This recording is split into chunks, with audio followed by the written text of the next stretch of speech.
Hello students, आज अपनी chemistry की फर्स्ट क्लास है ना। अच्छा, 11th की केमिस्ट्री की क्लास लेना चाह रहे हैं बेटा।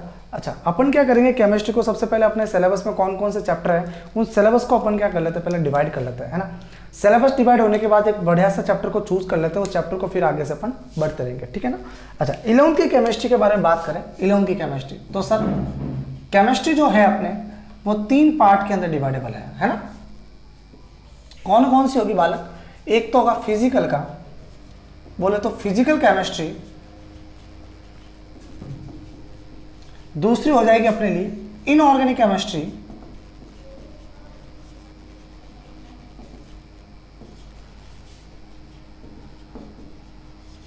और तीसरी हो जाएगी बेटा कौन सी, ऑर्गेनिक केमिस्ट्री। फर्दर ये 3 भागों के अंदर डिवाइड किया गया, बराबर ना। अच्छा, पहले आ जाओ, फिजिकल के अंदर अपने पास कौन कौन से टॉपिक डिवाइडेबल है उसको देखना है बेटा, है ना। अच्छा, सबसे पहला जो अपना चैप्टर है बेटा, मॉल कॉन्सेप्ट होगा। मॉल कॉन्सेप्ट देखो, अपन को चलना थोड़ा सा अकॉर्डिंग टू नीट और जेई के बराबर है, तो उसके अकॉर्डिंग बात करनी अपन, है ना। अच्छा, अपने मॉल कॉन्सेप्ट जो होगा ये फर्स्ट, और दूसरी बात करूं तो ये सेकंड, 2 पार्ट के अंदर डिवाइडेबल है बेटा, और दोनों के अंदर बारी बारी से पढ़ेंगे अपन, ठीक है। दूसरी बात कर लें तो जनरली तो ये जो अपने मोल कॉन्सेप्ट के बाद जो सेकंड टॉपिक आएगा बेटा अपने लिए, वो कौन सा हो जाएगा? हाँ जी, कौन सा? Atomic structure. एटॉमिक स्ट्रक्चर रहेगा बेटा। तीसरी बात कर ले तो तीसरा फिजिकल का जो महत्वपूर्ण चैप्टर रहेगा बेटा, वो कौन सा रहेगा? Yes, redox reactions. Redox reactions के बाद और कोई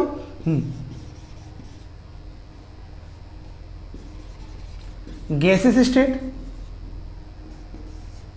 और थर्मोडायनेमिक के बाद बेटा इसको और डिवाइड करते हैं एक्चुअल में, है ना, थर्मोडायनेमिक और थर्मोकेमिकल। चलो यही लिख लेते हैं कि सर थर्मोडायनेमिक के साथ में अपन एक कोर पढ़ेंगे, इसके साथ में क्या पढ़ेंगे? थर्मोकेमिकल। और थर्मोकेमिकल के बाद बेटा अपन क्या पढ़ेंगे? यहाँ पर इक्विलिब्रियम पढ़ते हैं, है ना। एक और चैप्टर आ जाता है 6 नंबर। अब इक्विलिब्रियम भी कौन कौन से बेटा, उसको भी अपन डिस्कस करेंगे कि सर इक्विलिब्रियम भी कौन कौन से हो जाएंगे। एक तो इक्विलिब्रियम हो जाएगा अपना आयोनिक इक्विलिब्रियम, और दूसरा हो जाएगा कौन सा? Chemical equilibrium. बोलो बात समझ में आई? ये सिर्फ और सिर्फ फिजिकल का पोर्शन है बेटा, और यही पढ़ना अपन को 11th क्लास के अंदर, है ना। दूसरी बात करता है इनऑर्गेनिक के अंदर। इनऑर्गेनिक का सबसे महत्वपूर्ण चैप्टर बेटा फर्स्ट पीरियोडिक टेबल।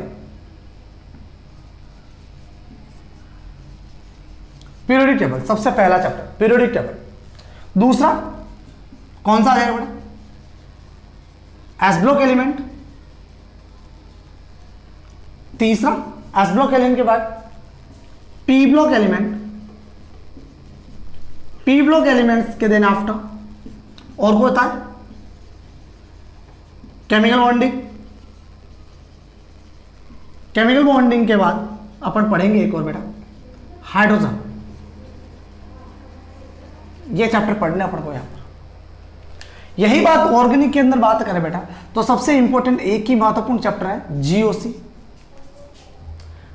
जीओसी बोले तो जर्नल ऑर्गेनिक केमिस्ट्री, है ना। ये रहेगा पहला इंपॉर्टेंट। दूसरी बात करें इसके साथ तो क्या पढ़ना बेटा? एल्केन,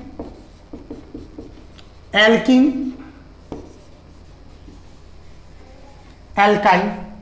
ये इंपॉर्टेंट चैप्टर है बेटा, ठीक है। अच्छा, अब देखिएगा बात जरा कि सर अपने सिलेबस तो अभी मैंने डिवाइडेबल कर दिया है, सिलेबस को मैंने लिख दिया कि सर कौन सा चैप्टर हमारे लिए महत्वपूर्ण होगा। वैसे पूरे 11th की केमिस्ट्री इंपॉर्टेंट है, ऐसा नहीं है कि 1-2 को अवॉइड हो दो ना।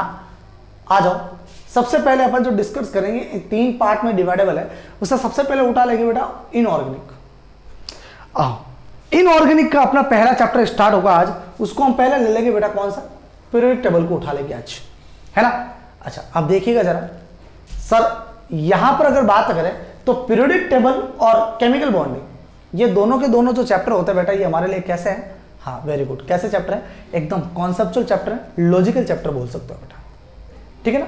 हाँ, बाकी जो अपने ब्लॉक वाले चैप्टर हो गए, चाहे एस ब्लॉक हो जाए, चाहे पी ब्लॉक हो जाए, चाहे डी ब्लॉक हो जाए, चाहे एफ ब्लॉक हो जाए, ये सारे के सारे जो चैप्टर है बेटा ब्लॉक वाले, वो अपने लिए चैप्टर जो होते हैं वो क्या होते हैं, इन्फॉर्मेशन के चैप्टर है। बस इन्फॉर्मेशन को कलेक्ट करके चलना है ना। अच्छा, मेरी बात मानिए जरा बेटा, आप क्या करो, एक छोटी सी कॉपी ले लो, है ना। अच्छा, क्योंकि पीरियोडिक टेबल पढ़ा रहा हूं, तो पीरियोडिक टेबल क्या है बेटा कि साथ में अपने लॉजिकल चैप्टर के साथ में इन्फॉर्मेशन का चैप्टर भी है, उन इन्फॉर्मेशन को क्या करना है, कलेक्ट करके चलना है ना। अच्छा, मैं आपको पहले ही नोटिस करवा दूं कि अपन को जो चलना है बेटा वो जेई के अकॉर्डिंग और नीट के अकॉर्डिंग चलना है। तो अपने दिक्कत नहीं पालनी है कि सर हाँ मैं फोकस जो कर रहा हूं बस निकल दी, नहीं। 11th क्लास हमारे लिए बहुत ज़्यादा इंपॉर्टेंट है, ऐसा नहीं है कि बस हवा में उड़ा दी ना।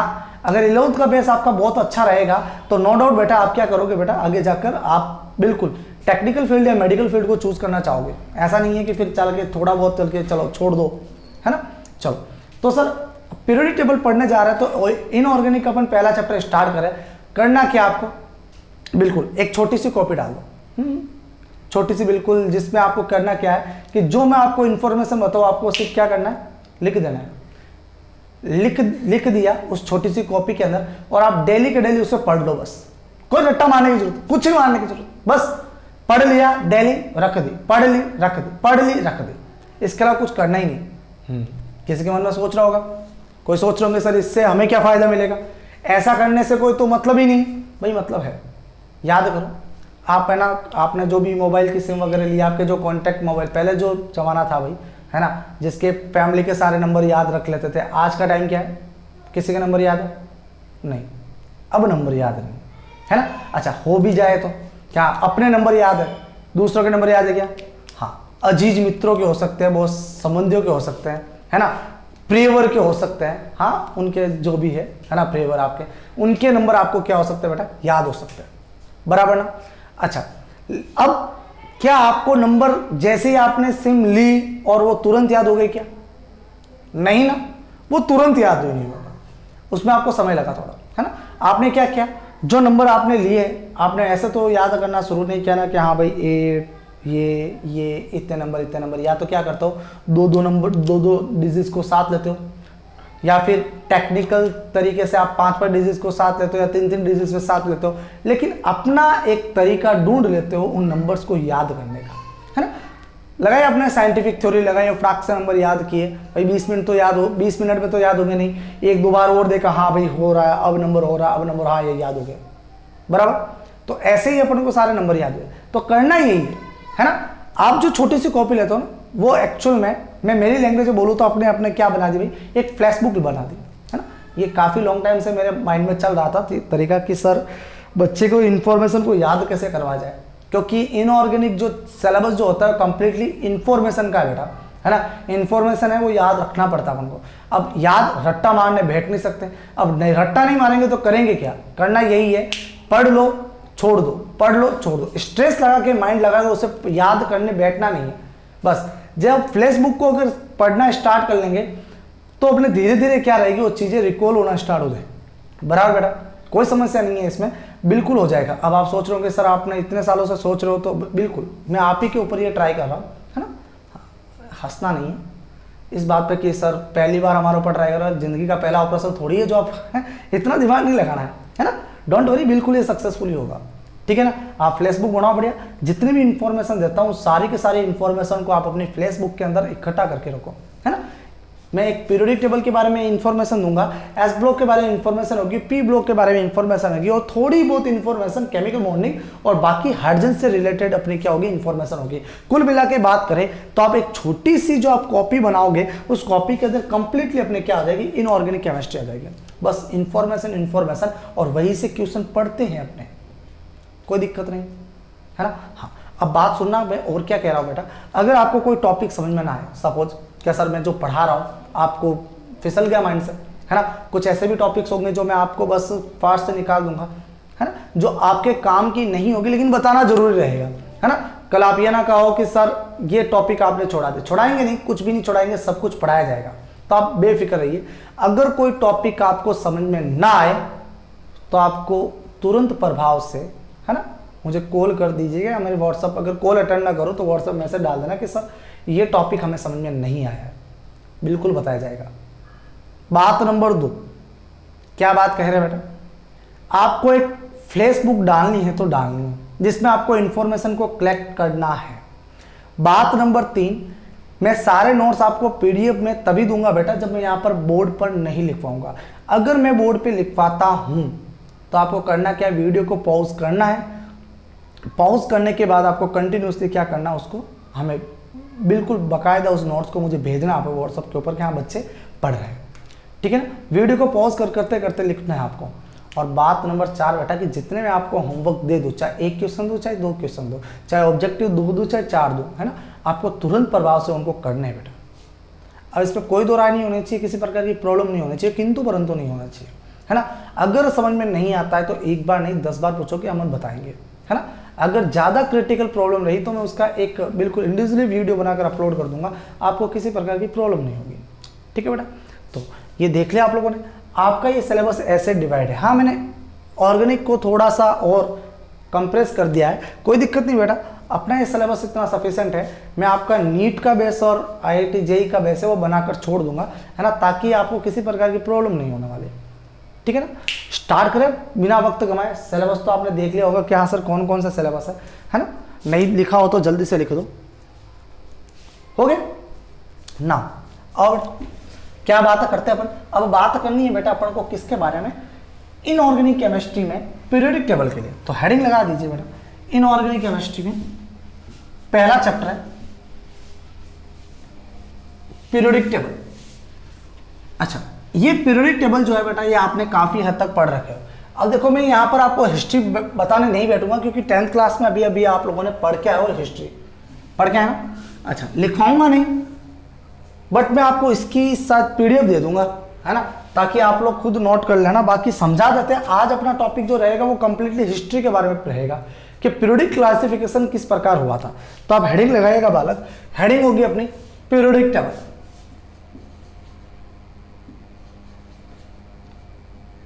अच्छा सुनिएगा, पीरियोडिक टेबल बोलती क्या है सर, अपन को कहते क्या है। बात हम उस टाइम की कर रहे हैं, कौन सा टाइम की, हाँ 1810 जब काफी सारे एलिमेंट्स हमारे पास ऐसे बिखरे पड़े थे, है ना, बहुत सारे एलिमेंट्स बिखरे पड़े थे। तो सर जनरल एक बात चल रही थी, एलिमेंट्स की स्टडी कैसे की जाए, है ना।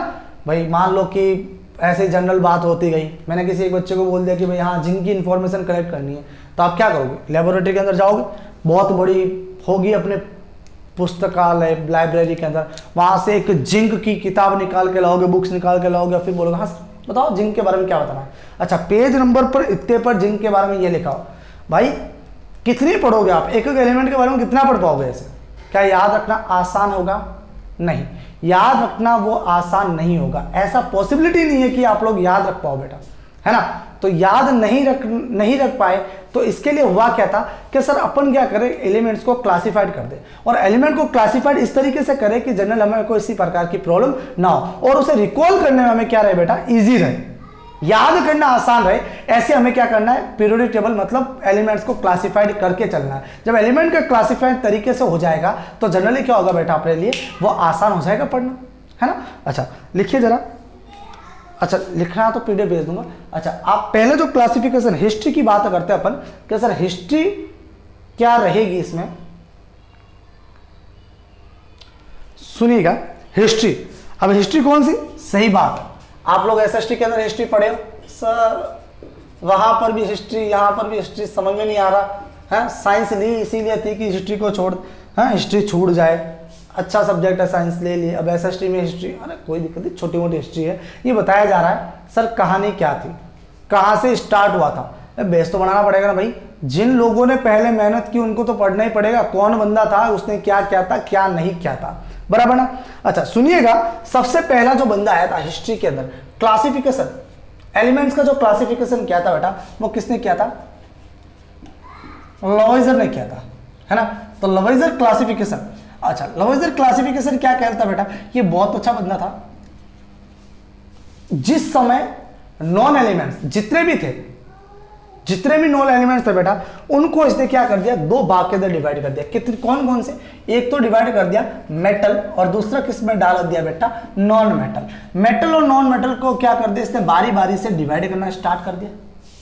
बराबर। अच्छा, मेटल और नॉन मेटल को डिवाइड करने के बाद उनकी प्रॉपर्टी के बेस पे बांट दिया। छोटी क्लास में पढ़ा ना आपने। हाँ, मेटल को आप ऐसे टन टन, हाँ बिल्कुल सोनरस होता है ना। मेटल के अंदर डक्टिलिटी होती है, मेटल इलेक्ट्रिसिटी का गुड कंडक्टर होता है ना। ऐसे उसने क्या कर दिया, क्लासिफिकेशन करना स्टार्ट कर दिया और बखूबी चला भी था। और इतने सारे टाइम तक चला था बेटा कि जब तक इसका कोई भी छेड़खानी करने वाला ना, जब इसका छेड़खानी करने वाला आ गया तो ये रूल्स क्या हो गया, फेल हो गया। अब छेड़खानी किसी बंदे ने नहीं की थी, ये प्रॉपर तरीके से चल रहा था। ये फेल कब हुआ, नेचर का रूल्स है। जब तक आप अपने आप में अपडेट नहीं हो तब तक आप क्या नहीं हो बेटा, स्टेबल नहीं हो। आप कभी भी नीचे गिर सकते हो, है ना। तो ये क्लासिफिकेशन फेल हो गया। ये तब क्लासिफिकेशन फेल हुआ था जब नेचर के अंदर क्या डिस्कवर हो गई बेटा, मेटलॉइड डिस्कवर हो गई। जैसे ही मेटलॉइड डिस्कवर्ड हुई, ये क्या हो गया, रूल्स बेटा फेल हो गया। तो this law is rejected after discovering of metalloid, है ना। मेटलॉइड के डिस्कवर होने के बाद लुइजर क्या हो गया बेटा, बिल्कुल ही फेल हो गया था। बोलो बात समझ में आ रही, कोई दिक्कत नहीं ना। अच्छा, तो लुइजर यहां पर फेल हो गया। तो इसने पहला बेस रखा था। अगर देखो ऐसा क्वेश्चन छोटा मोटा आ सकते हैं कि सर लुइजर जो क्लासिफिकेशन था वो बेस किसके ऊपर रखा था, बस मेटल और नॉन मेटल। मेटल और नॉन मेटल के ऊपर इसने क्या कर दिया, क्लासिफिकेशन करना स्टार्ट कर दिया था। अच्छा, दूसरा जो अपने आया था वो कौन आया था, हाँ बोलो जरा।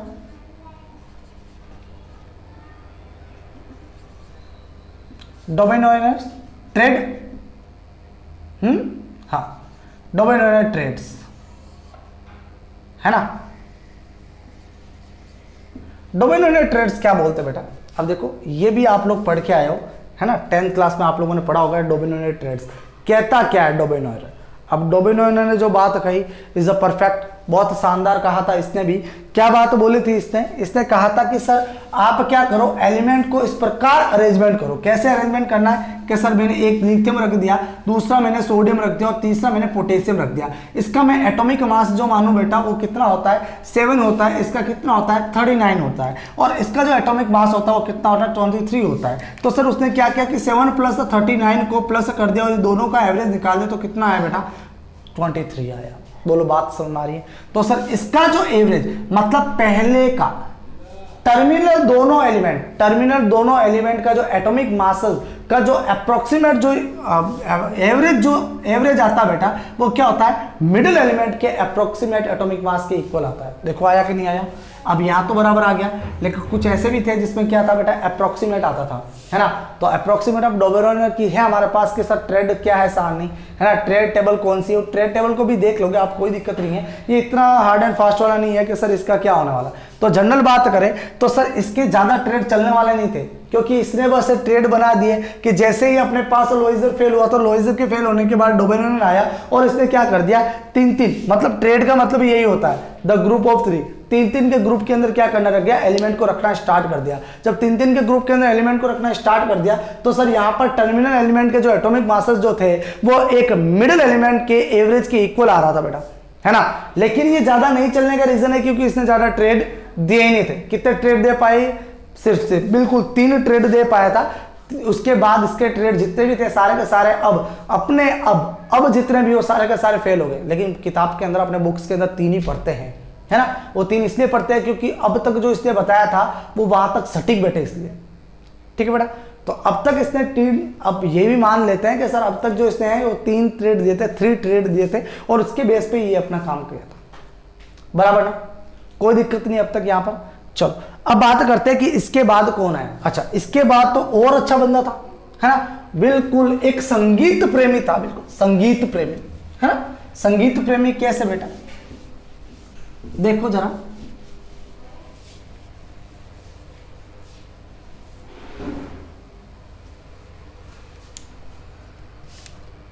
इसके बाद आया था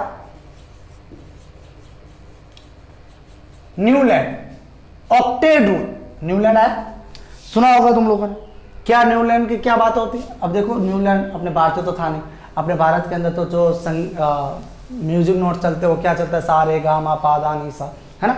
अच्छा क्या बोलते हैं, देखो सा रे, अच्छा मेरी आवाज बढ़िया नहीं है तो मैं बोलूंगा नहीं, है ना, आप लोग मन मन में बोलते रहिएगा।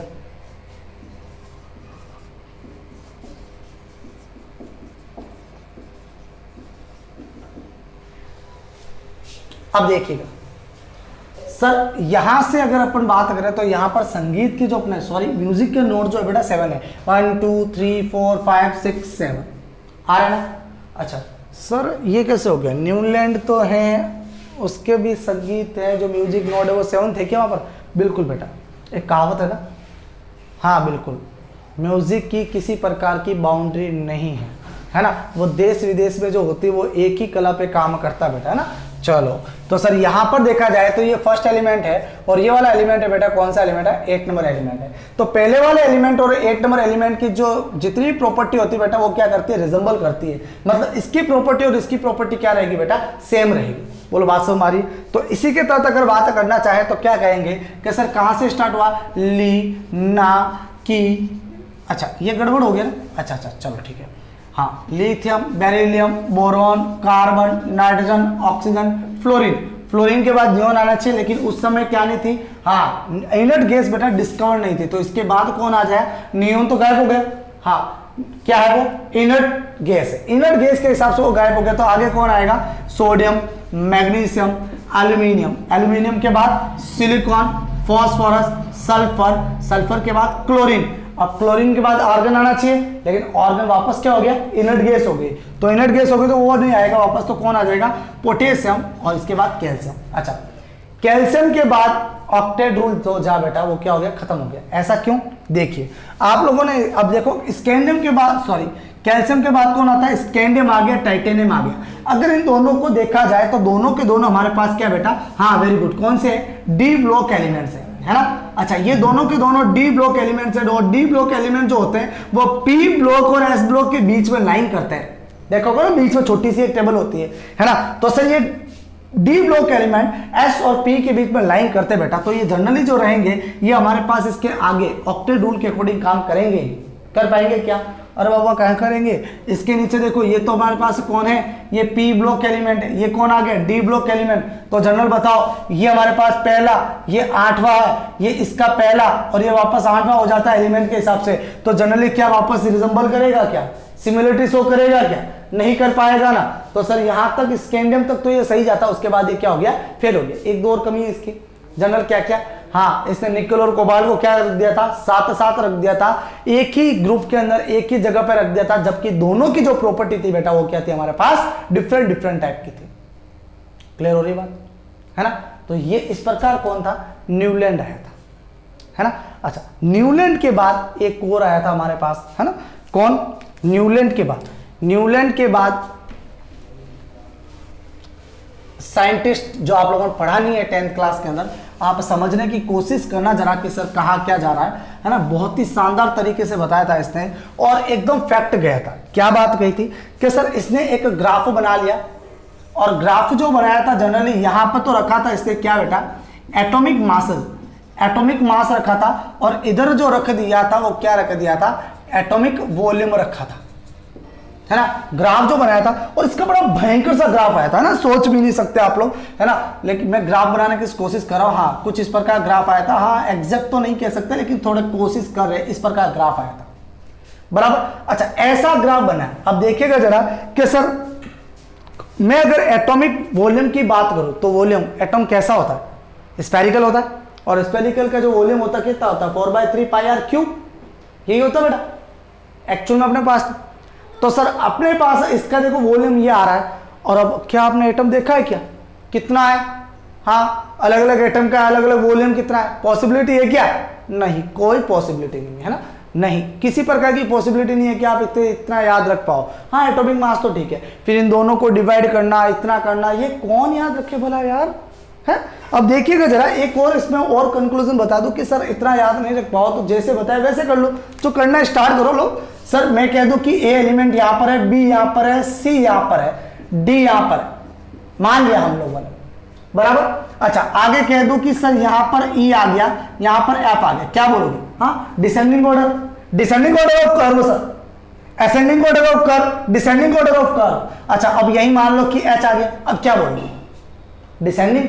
भाई डिसेंडिंग तो आपने ई भी बोला है, है ना। तो सर एक ही जगह पर दो दो एलिमेंट आ रहे हैं, हाँ उससे नीचे है ना, ग्राफ के अकॉर्डिंग सर ये यहां पर है, इसकी कंडीशन यहां पर आ रही है और इसकी ये ऊपर की तरफ आ रही है, वो बात थोड़ी डिफरेंट हो गई। बट कहने में क्या कहोगे, कोई है क्या पॉसिबिलिटी? नहीं। तो अगर टेक्निकल हिसाब से देखा जाए, टेक्निकल व्यू से, तो टेक्निकल व्यू से सर ये जो ग्राफ आता है और पीरियोडिक टेबल जो होती है कौन से, अपने लोथर-मेयर का जो क्लासिफिकेशन, नाम लिखना भूल गया, ध्यान रखना, ये जो क्लासिफिकेशन बता रहा हूं मैं किसका बता रहा हूं, लोथर-मेयर का क्लासिफिकेशन बता रहा हूं। ये जो क्लासिफिकेशन होता है ये टेक्निकल हिसाब से क्या होता है बेटा, बहुत टफ होता है, याद रखना बहुत मुश्किल है। और अपन तो आलसी बंदे भाई, है ना, अपन को तो क्या चाहिए, जो इजी चले, और जो इजी चले ऐसा काम बताओ, ऐसा तो अपन को आज याद हो ना कल याद हो, और ऐसा कौन याद, भाई आपकी बात नहीं कर रहा हूं, मुझे भी याद नहीं होता है ना। तो इसको याद रखना इतना आसान नहीं है, तो इसको क्या कर दिया, आगे आते थे बिल्कुल अवॉइड करके चले, है ना भाई। आसान, जितना आसान होगा उतना हमारे लिए अच्छा है, अब आसान नहीं है तो पॉसिबिलिटी नहीं है, ठीक है बेटा। तो जनरली अपन ने आज देखो हिस्ट्री थोड़ी सी मुझे पता है, थोड़ा सा वो रहता है कि सर कितनी हिस्ट्री चलेगी, है ना। देखो मैंने सिर्फ आप लोगों का सिर्फ केमिस्ट्री में बेस बनाया और जितने कुछ इंटरेस्टिंग बातें बताई, इसके अलावा मैंने कुछ भी नहीं किया, ठीक है। हाँ, इसमें याद रखना आपको कुछ भी नहीं है, कुछ भी याद नहीं रखना है कि सर इसमें याद क्या रखें, कोई काम की चीजें नहीं है इसमें, और ना ही यहाँ से कोई कंपटीशन में क्वेश्चन उठा के पूछा। हाँ 11th है तो कोई अपने क्वेश्चन आ जाए, टेस्ट वगैरह में आ जाए तो आ जाए, बाकी इतना अपने पास ही इंपॉर्टेंट वाला टॉपिक नहीं था, बस मैं आपका थोड़ा इंटरेस्ट बढ़ा रहा था, बाकी इसको आप लोगों ने छोटी क्लासों में पहले ही पढ़ के आए। लोथर-मेयर थोड़ा इंपॉर्टेंट था, इसको थोड़ा ध्यान से रखना, मैं आपको इसके लिए जो भी स्टडी मटेरियल जो पीडीएफ होगी वो अपलोड कर दूंगा, ठीक है बेटा। कुछ भी टॉपिक समझ में नहीं आया हो तो आपसे कह रहा हूँ कि आप मुझे क्या करो बेटा, इस नंबर व्हाट्सएप पर आप क्या करो, मैसेज डाल देना या फिर कॉल कर देना, दोनों मेरे ही है, ठीक है। जो है कर लेना, आप लोग के प्रॉब्लम है जो भी उसको सॉल्व कर दिया जाएगा, ठीक है बेटा। आज के लिए इतना ही, बाकी का देखते अपन कल, ठीक है। Bye bye.